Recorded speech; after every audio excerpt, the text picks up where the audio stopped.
జగిత్యాల జిల్లా కేంద్రంలో మాజీ మంత్రి జీవన్ రెడ్డి ప్రెస్ మీట్ నిర్వహించారు. జగిత్యాల మున్సిపాలిటీలో 15.6 కోట్లతో వివిధ వార్డులలో పనులు చేపట్టేందుకు స్థానిక కాంట్రాక్టర్లకు అవకాశం లభిస్తుందని గతంలో లేఖ రాశానన్నారు.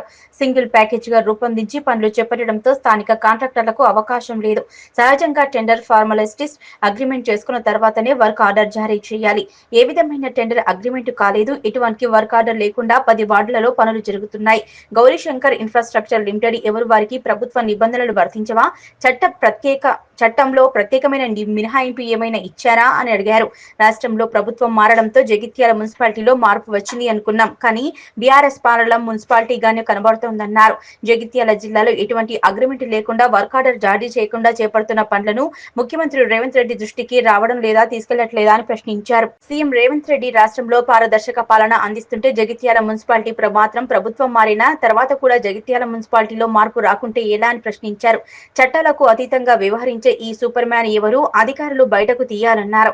కలెక్టర్ విచారణ చేయాలని, బాధ్యులపై చర్యలు చేపట్టాలని మాజీ మంత్రి జీవన్ రెడ్డి డిమాండ్ చేశారు. ఈ కార్యక్రమంలో బండశంకర్, కల్లేపల్లి దుర్గయ్య, గాజుల రాజేందర్, జున్ను రాజేందర్, కొండ్రా జగన్, పూర్ణచందర్ రెడ్డి, షేక్ చాంద్ పాషా, మూన్పూర్ మన్సూర్, మున్నా, నేహాల్, పుష్పల అశోక్, రఘు, రజనీకాంత్, గుండా మధు, హరీష్, రాజేష్, ప్రదీప్, అభి, సాయి వివిధ హోదాలో ఉన్న నాయకులు పాల్గొన్నారు.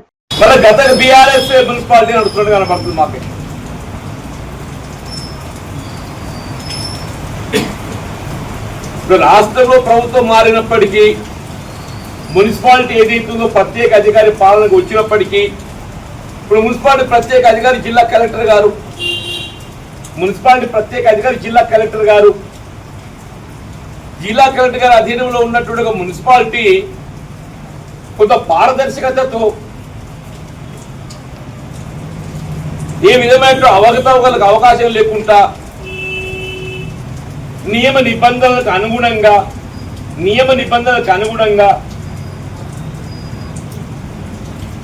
పనులు చేపడతారని చెప్పి ఎవరైనా భావిస్తామని చెప్పి అంటున్నా. కానీ మున్సిపాలిటీ కూడా మళ్ళీ గత ప్రభుత్వం పనిచేస్తున్నట్టు కనబడుతుంది. మున్సిపాలిటీ మరి గతే బీఆర్ఎస్ రాజ్యం నడుతున్నట్టు కనబడుతుంది అంటున్నాయి. ప్రత్యేక అధికారి పాలన వచ్చిన తదుపరి కూడా ప్రత్యేక అధికారి జిల్లా కలెక్టర్ గారు ఏదైతున్నదో ఈ suppose to be the monitoring officer. What is happening?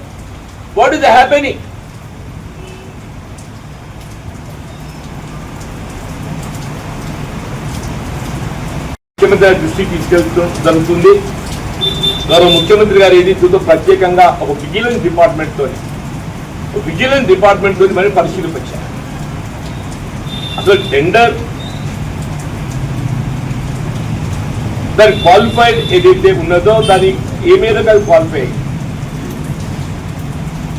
అయినప్పటికీ ఒకవేళ క్వాలిఫై అయినా దాని ఏదైతే ఉందో టెండర్ అగ్రిమెంట్ చేయడం జరిగిందా? ఇప్పటికైనా నేను ఏమంటున్నా, ఇప్పుడు ఇంజనీరింగ్ చీఫ్ దీనికి స్పందిస్తారా? ఇంజనీరింగ్ చీఫ్ పబ్లిక్ హెల్త్ స్పందిస్తారా? మున్సిపల్ కమిషనర్ గారు స్పందిస్తారా? ఎవరు స్పందిస్తారు? అసలు మీరు నిజంగానే అగ్రిమెంట్ అయినట్టయితే let agreement be presented before the media. Agreement అయినట్టయితే ఆ అగ్రిమెంట్ పేపర్స్ ఏదైతే ఉన్నదో మీడియా ముందు ప్రవేశపెట్టింది. ఎన్నడైంది అగ్రిమెంట్ ఎన్నడైంది?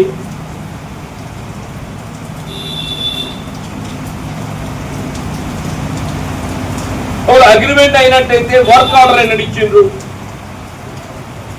అగ్రిమెంట్ అయినట్టయితే అగ్రిమెంట్ ఎన్నడైంది? ఒకటి. ఇప్పుడు అగ్రిమెంట్ అయినట్టయితే వర్క్ ఆర్డర్ ఎన్ని ఇచ్చిండ్రు? The details of the work order. Development corporation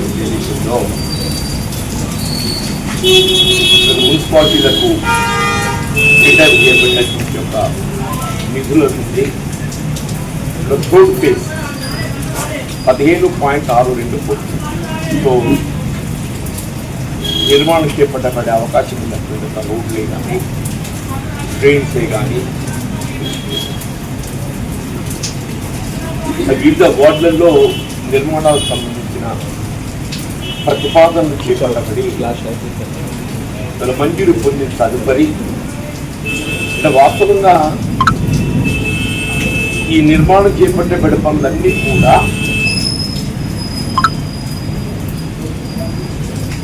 work వారీగా చేపట్టబట్టినట్టయితే స్థానిక కాంట్రాక్టర్లకు అందరికీ కూడా అవకాశం ఇస్తుంది.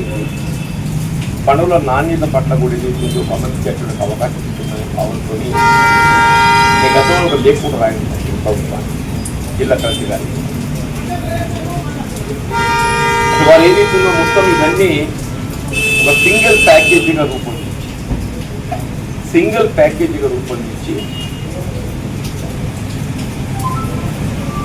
కేవలం ఒక 15% నిర్మాణ పనులు బీటీ కాంపోనెంట్స్గా రూపొందించి 85% ఆఫ్ ది వర్క్స్ ఏదైతున్నదో సిమెంట్ ఇన్వాల్వ్డ్ వర్క్స్ 85%. వీళ్ళు 15% ఏదైతుందో బీటీ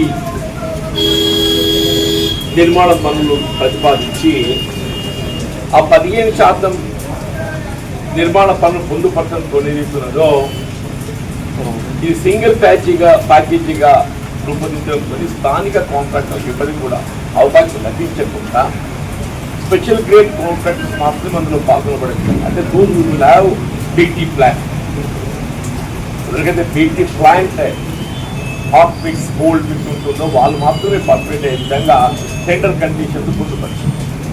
దాంతో స్థానికంగా ఎవరు కూడా పాల్గొనే అవకాశం లభించకుండా కేవలం స్పెషల్ గ్రేడ్ కాంట్రాక్ట్స్ మాత్రమే పాల్గొనే విధంగా టెండర్ కండిషన్స్ పొందుపరిచిందో అప్పుడు ఏదైతుందో కాంగ్రెస్ పార్టీ పక్షాన కూడా అభ్యర్థులు తెలిపారు. ఈ సింగిల్ ప్యాకేజీ కంటే విడిగా పనులు టెండర్లు పిలవగలిగినట్టయితే స్థానిక కాంట్రాక్టర్లకు అవకాశం లభిస్తుంది. పనులు కూడా మనకు నాణ్యత క్రమంగా చేపట్టే అవకాశం ఉంటుందనేటువంటి భావన వ్యక్తం చేయలేదు.